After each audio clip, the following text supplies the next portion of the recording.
Welcome to the Parker's Couch, the movie edition. Okay, movie edition. I wasn't ready for that. So, first of all, we want to say thank you for watching. We found out, I don't know how long it's been, but I decided to go back and look today. And we got our first 1,000 viewer video with the color purple. Yes, everybody. So we definitely want to do more movie reviews because that's something that we do enjoy. We do enjoy talking about television and film and breaking things down and the impact that it has on us or the impact that it doesn't have on us. That's very true. And we want to continue that for this Academy Award winning season. We have a lofty goal. We'll see if we get there because we want to be able to watch the best picture films to make sure we have seen them all. We'll see if we get there and be able to. I refuse to watch that movie. I already know. But we'll see. We'll see what it's going to give because it would be great if we could kind of give you our perspective and our view of what we think should win Best Picture based on what's nominated. But we're going to try to do that. Okay. Right? Well, I better start today. But to start off, we want to start off with a film that is not in the award season. And it should be. Definitely should be. Yeah. And it's appropriate too to do this with it being Black History Month. It is not a black film. I wouldn't call it a black film, but No. there are themes that black people can definitely relate to. And all people, and it would be an appropriate Black History Month film as well. But this is definitely a film about human history and just our human connection. Origin by Ava DuVernay. Very well put. Yes. Thank you, darling. I do try. But we were able to see Origin. Now it was 2 weekends ago? Yeah, like 2 weeks. We went. We did an original video, but something happened, so we're doing a second. We won't talk about that. Something happened with the other one. Something happened with the other one. Yes. It'll probably be much better than this one was. It's going to be. Oh. This is 2 weeks ago. But anyway, I will try. This is still going to be excellent. All right. So we went to go see Origin. If you have not heard about Origin, I'm not surprised because the movie has not really been talked about like that to that great news. It's getting a little bit more discussion. I had no idea what it was really about. I thought it was about the origins of Ava DuVernay's life. Is this a biography? Yes. I had no idea. But in fact, Origin is such a transformative film, and it deals with the author Isabel Wilkerson, who wrote the book Caste, The Origin of Our Discontent, which is an appropriate title, definitely what you see in the movie. But it deals with issues like racism in America, but not looking at it as such a in terms of race. endpoint, like not in terms of like racism isn't the endpoint in things, and not to get bogged down by that. But there's something greater at work. There's a greater evil at work. Yes. And the book and the film is all about. I never thought a film about writing a book would be so interesting. So it's really a film. I don't think anybody did, except for Ava. Like, she's a genius. It's really a movie about this thesis coming into fruition and just that book being written. And you're thinking, like, how could that be interesting? The process of writing a book? That sounds very mundane and boring. Right. But it was an excellent experience. Completely excellent. And Isabel Wilkerson is played by Aunjanue Ellis Taylor, and phenomenal. Aunjanue. She was Aunjanue. I always say Aunjanue. Aunjanue. She was phenomenal. Like, I thought she was Miss Wilkerson. Okay. I was looking at her like, you played this very well. Right. Like, it was so believable and relatable and humanistic. She put a very a twist on it that anybody could relate to it, no matter if you're black, white, brown, yellow, whatever. Yes. It was like you said, it was a human experience. Just incredible. And we're first introduced to her as a character as she's given a speech and everything, and she's already won a Pulitzer prize for her previous work, her book that she Mm-hmm. did. And she's met by her editor Blair and Underwood, who who presents to her the He was Trayvon, hounding her. hounding her, He's like, okay, we need a book. and he presents to her the Trayvon Martin story because he's like, "Have you heard about this and what happened?" And the film opens up with scenes, with Mm-hmm. depictions of what happened with Trayvon Martin, and right then you're automatically like you get hit with some of the beautiful cinematography, Yes. It was and the beautifully magic. shot. Yes. Yes. It was the way they recreated the scene to match the audio, and it was done in a way where it was like it was happening in real time. Hmm. Like the way they cut it and edited the footage, it was very precise. Like no detail Absolutely. was missing or off based upon what was being said on the audio to match what you were seeing on the screen. Yeah. It was great. And the fact that they use, and then I love at the end of the film, they do thank Trayvon Martin's mom and stuff and everything too, and family, because they let them use like the real audio Yes. from that and Oh, it everything was happening. It was just, the hairs on your arm oh, just stood up. yes. And it's going back in the scenes where Isabel is kind of listening to the audio Mm. herself and getting hipped on the story and what's happening. Um, I don't know. Did you? I don't know if you noticed. You probably did, but in the audience, it was definitely silent. Like oh, I noticed. it was very, very silent during this ordeal. Absolutely. I was feel You would just cut you were like just it's drawn in just from the the way very that beginning. it's just hard to recapture and like explain. Yes. Like the way that it's shot is so powerful. And I think it's a unique and there was a line in the beginning whenever Isabel was talking to her editor about writing it, and she was reluctant to do the story. And she was saying like how she really has to be inside of a story, Hmm. She don't to want to really do live it. that. He She, wants to live that yes, experience. and who wants Yeah. to do that? And that was like a great tone setter for what this film was going to be because That's very you're like true. living You're inside of living inside this, of it. and just the way like it, you just get really inside of the story. Yes, I And agree. that's one moment that as an audience we were truly inside. So that was like a stunning scene. That was very stunning the Yeah. way it was done. And there was also an interesting conversation around that with her mother and her husband and stuff then too, and the different feelings. We discussed before talking about like how it represented different generations and Hmm. thought. And her mother, because her mother from old school is like, why didn't he just say, why he was there? He's in a white people's neighborhood. It's making them uncomfortable. You have to say certain things to survive. Kind of appeasement. You got to Yes. appease them, even though you know it's not right and it's not fair. Because that's how they had to survive back in her day. Like you could not be anti or stand up to somebody that's not black. That's deemed above you. Right. You couldn't be like us, like Karen, get out my face. You do that, you'd be hanging from a tree, or your body go missing or something. So And Isabel was not having it. she was She not was like, having it. "You trying to say this is his fault?" Right. That's how a lot of people in our generation now would kind of interpret that. Like, Hmm. what are you What are talking you about? saying? Like, how you gonna blame him? Yeah. Yeah. So it was a very interesting conversation they were having there, and one probably would spark conversation with anybody who goes to see it.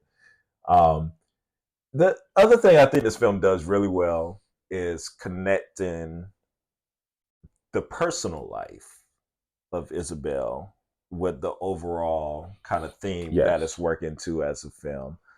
And we get hit with some of that kind of early too, where we start seeing the trauma like that Hmm. she experiences, and you can kind of relate. You can absolutely relate to a lot of these things whenever there's loss that starts to surround her.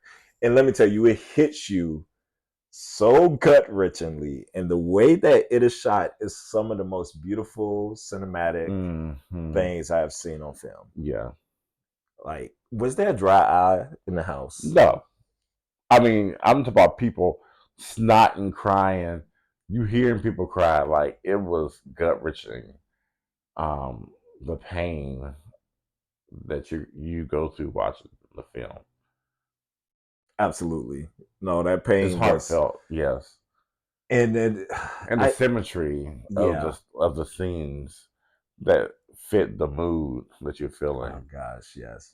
It was just beyond anything that I've seen. You just have to see these shots, just the way she's laying and leaves falling and her seeing. It's just you will be, trust me, you will be in the moment, completely captivated and caught up in it. And probably reliving something that happened in your own personal life.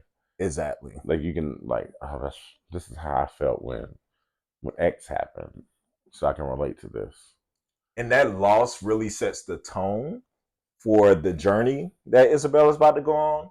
Because right now she is kind of like she had been working through whether or not she's even going to write something based on this. And then after going through all this loss, she's like, I got to work. She got to pay them bills. I got to pay the bills. Right. I got to do something. But she sees something different in the Trayvon Martin case where she's like, there's a connection with us as Black people that we have with like the Dalits in India, that we have with Jews dealing with Nazi Germany. She's like, there's a connection here that's bigger than just race, and dealing with racism. It's not really as separate as we think it is. There's a connectivity to it. And she's struggling. A lot of the film is like really struggling to work through this. And to do this, she takes journeys. She goes to Germany. It's one of the first voyages that we see. And she's going through the museums and reliving the sites and learning the history and all these things. And there was an interesting conversation there that she had with her German friends and stuff there. His wife. Yeah, with his wife, dealing with that. And his wife was pretty much like, you're saying American slavery is like the Holocaust? There's no way. Like there's no comparison. There's no comparison of what happened in the U.S. versus what happened here. And it's I think it is such an appropriate kind of discussion with things that we kind of been going through as a country. And we get so tunnel vision on like our kind of group suppression and comparing and all these things. Yeah. I'm like, I would be the person, we have generational trauma. Like what you went through was, I won't say a piece of cake. It wasn't a piece of cake, but I know it's it was short lived compared to what our ancestors went through. Yes. So I'm like, to me, it's no comparison. I always thought, well, this is no way you can compare the two. But this movie really opened my eyes about the connection with all of it. Yeah. Yeah. So it really changed me as a person watching this and how I look and view things now. Yeah.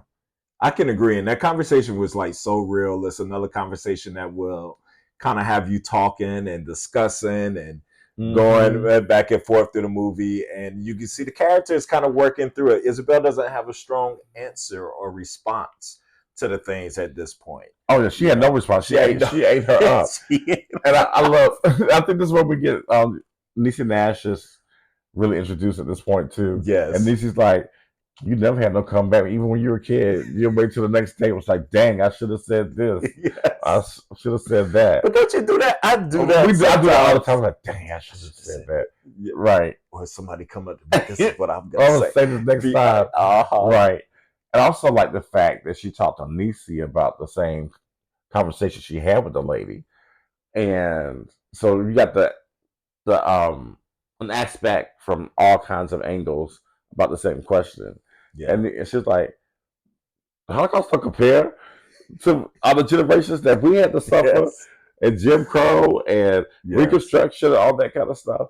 So I like the way the film addressed all angles. I do too. That was it definitely that's a good point. It definitely addressed all those kind of talking points and the angles you would approach this from. Right. Beautiful, beautiful conversation. And Niecy Nash character was, now that you brought her up, she was another standout to me in Very this strong. film. Yes. Very strong. She provided a lot of comic Like relief. humor. The humor that we needed. Yes. Because you needed some humor in there. Yeah. Because the film could be dark. Yeah. So that humor definitely helped. And you really see their closeness, her and Isabel, like their friendship, their cousins. And it was really beautiful. Just how they were kind of there for each other through all these pivotal their chemistry moments. Was outstanding. It was. Yeah. It was. The casting was just really great. Casting so good in this movie. Like everyone really worked. They really worked together.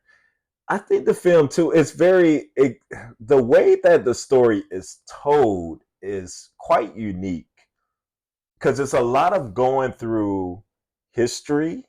It's going back and forth with different kind of from now to then with different storylines and things happening with people to enhance the point. Right. It was very. I like the way it creative. went in between time to tell the story instead of it being something that's dry. It's kind of like you had like she was narrating the story, like the footage that you're seeing on the screen while it's happening through the book. Yeah, which I thought was a phenomenal way to do it. No, absolutely, that was definitely a phenomenal way to do it. Then there were those moments. We'll talk about a couple of them, and won't get into all of them. The film, well, before one of the people introduced to me that definitely had an impact was the black couple that was doing the anthropology work, right? And they had the white couple that was with them, and they ended up going back into the South, and they wrote this book called The Deep South that I had never heard of. Right after they were in Berlin during the time of the Nazi Germany rise, and they had no clue what was going on. So they lived that in real time without any connotation, had no idea what was happening. Like they wanted to check out a book out of the library, and the librarian was very curt with them. Very, very. And they asked about a certain book, like when was it going to be back in publication? I mean, back into the library. And she refused to answer the question. And then it cuts to them experience what was really happening to these books. On the book burning and things going on. So I said, oh, dang. That's why the lady being so nasty. Right. Oh, God. Yeah, it was a lot. That was a lot. And we're seeing these sites, too. Isabella she's touring the city, and we see like the place where you could stand in Germany and look down at like the empty shelves and all these different things of all the book burning and stuff that was going on. And there was that real pivotal moment where her thesis really starts to come together, where she gets the big breakthrough in Germany. We're looking at that painting or picture or whatever it was of a meeting, yes, that the Nazis were having. It was just a random meeting picture, and she was reading some, the words and stuff to it, and it prompted her to research further, go further, and and find out what was really happening at that meeting. I don't know what something clicked in her to dig deeper. I think that's just the universe. Sometimes the universe just makes things happen for us. Help us to get there, because it's just like a random photo, and she just happens to look further into it, and then she gets the true meaning of her book from that picture. The girl comes back. That picture. It's one of the workers comes back with actual meeting notes. The actual from notes that meeting that took place. It's crazy. Day. And we find out that the Nazis of that time were looking at American slavery, specifically Jim Crow laws, and those things going on as a means, as a vehicle to help them drive the Holocaust. It's like, look, hey, see, this is what they did. This is how they approached it. This is how they got control. It was a lifeline to Holocaust. It was Yes. yes. And it was like, bingo, This is how we're gonna do there's it. a connection that she's been trying to make. Like one of the big arguments is how we're all, it's a power hierarchical struggle, throughout the world, and how there's always this struggle for power and someone to be on top. Mhm. And the American slavery was a good vehicle used, setting the Mhm. foundation of how to do these things. Right. But it goes beyond that, those concepts of race, because Yeah. in the Holocaust, they're all white. White. Yes. Same They're the same race and race. stuff. Yeah. And India, as she goes through later, they're all like the same color, the Right. same people, but it's still these, these barriers, these walls that we put up between The us. untouchables. The untouchables. That was the same when we learned that whenever her journey to India in the movie really dives into the caste systems of India. And oh my god, I've heard of caste systems. We studied it like in college and in high school, but I never went that deep into it. Right. Me to either. See how it actually works. And I think something with me never actually connected with it until like I just felt like it was, to me, the cast was more like, oh, I'm gonna pick who you're gonna marry. Mm-hmm. Or you have to give me a cow in order to marry my, like a dowry or something. I looked at more like dowries and stuff like that, not the lowest of the low of the low at the bottom. Yeah, I totally agree with you. I know what you're saying. And we learned about I don't want to say it wrong if it's Dalit people, Dalit. I forget the Dalis. Yeah. The Dalis or something like that. But they're the lowest of the low at the caste system in India, and we really get an insight to how they live, and it's so heartbreaking. I couldn't imagine going through life living like that. Like literally, people who clean human sewage, like with their bodies, like deep diving into sewage to clean, and can't touch anything. No one talks to them. No one looks at them. They're outcasts, out on their own. Even the story about having to wear a broom behind their back to sweep their shadows because their shadows are polluted. It's so deranged, and it's something that is still going on. And the film really it hits points where Dr. King was over there, and how Dr. King was an inspiration to that group of people, and he actually did a speech and stuff about them. And Ebony Magazine 59, had that, 1959. The connection was just amazing. How the film really brought everything around, right? And how Dr. King, when they introduced him, they said he's a fellow untouchable like us. Then Dr. King was like, I am an untouchable. With the way the United States has these Jim Crow laws and stuff. Yes. Like they're treating us like untouchables. Yep. Brilliant points.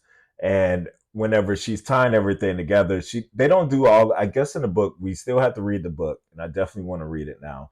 But she goes through these different layers of what makes a caste system. Pillars. Yeah, these different pillars. Absolutely. And the movie does break down some of the pillars. And this is whenever some of the more powerful cinematic moments come back to you as he's going through the pillars. It was so brilliantly shot. Oh, God. Like how she goes back to all these old relationships that you see in the story at the very beginning. Yep. And throughout the story, you see the conclusion of it. Yes. And it's so heartbreaking. So heartbreaking. And the pillars are all the ways that caste systems work, and how they break down people and turn people on each other. These different levels, where there's who you can marry, as you brought up, and it's the dehumanization of certain groups and things of that nature. And it's one line I remember that stuck out to me where it's harder to dehumanize an individual than it is a A group.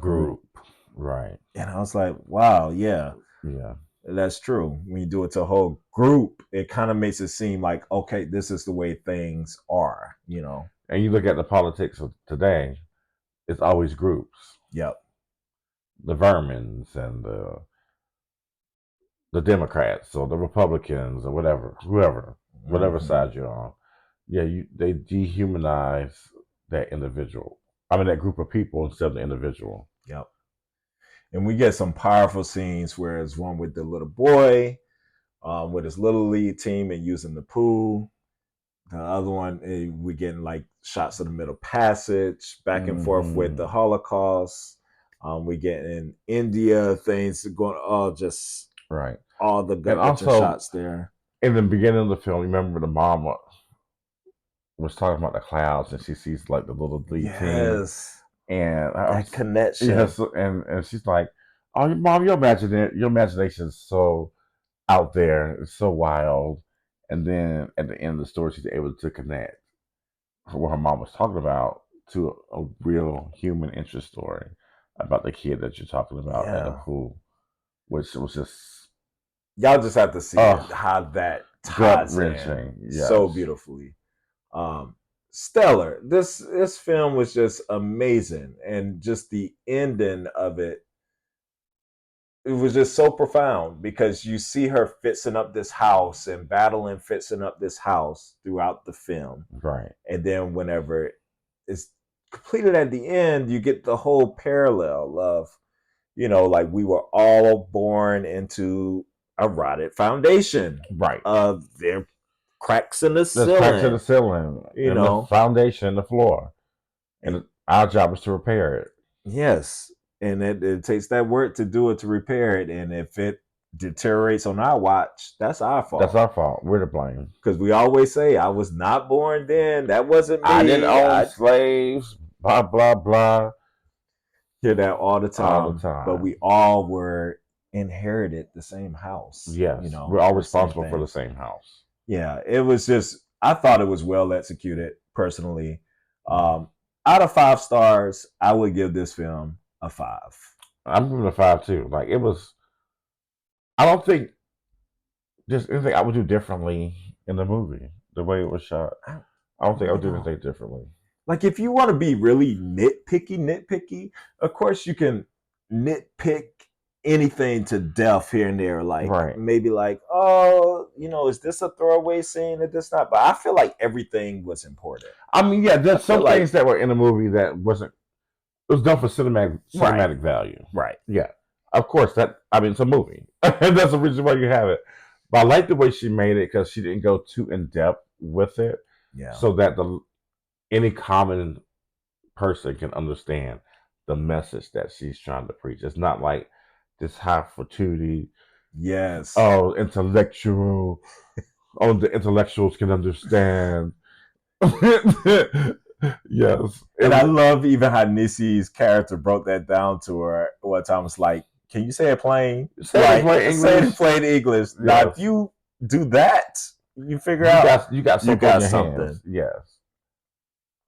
And that's how I think the movie came across to me. Yeah, definitely worth seeing. And it's just a shame.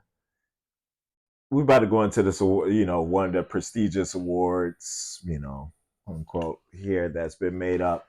Whatever. And it after Oscars, just to see the way right, just to see that the way this movie has been just overshadowed and overlooked all award season long. It just kind of speaks to the film. It speaks to the cast system. Yeah, and the things that Ava had to battle even to just get this film out. I don't care how successful you are, you're still untouchable. Absolutely. Unless you get so far. Such a shame. But y'all definitely go see it. On the Parker's recommendation, Origin needs to be up there. See it. It is such an important. Bring 2 boxes of Kleenexes. Please. Please bring Yes. When you think the crying is done, it's not. It's not. Just trust me. They're Yes. gonna circle back around and make sure they hit you Yes. with more and more tears. A brilliant film, brilliantly done and executed. Stellar cast. Like Right. everyone in there did so great. Yeah. And that's what we have for Origin, brother. I'm here for it.